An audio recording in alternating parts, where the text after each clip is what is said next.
Tun sokin yurak tinch, bas sekin muradi. Shahar uxlaydi, chiroqlar jim yonar. Yengil shamol esib, dardlarni olar. Qadamlarim sekin lekin yo'lim aniq. Har bir urgan bas ishim nuray. Shoshma yuraman, hammasi joyida.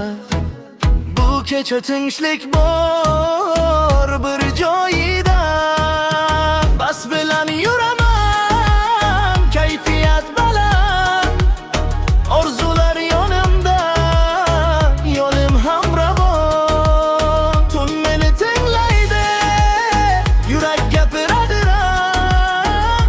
Bu sokin vibe ijra, hammasi yaxshi.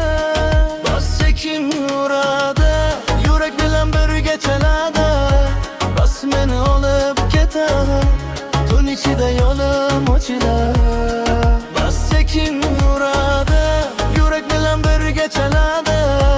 Bas meni olib ketadi, tun ichida yo'lim ochiladi. Orqaga qaramay, oldinga qaraman.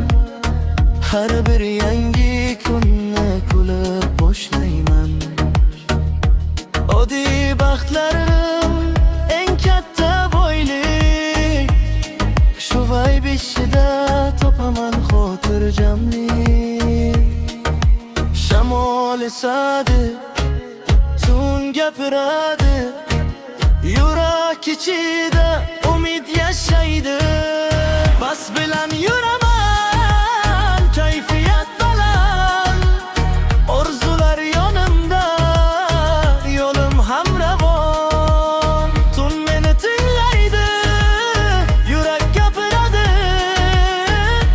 Bu sokin vibe ixra, hammasi yaxshi. Bas sekin uradi, yurak bilan birga chaladi. Bo'slar olib ketar, tun ichida yo'lim ochiladi.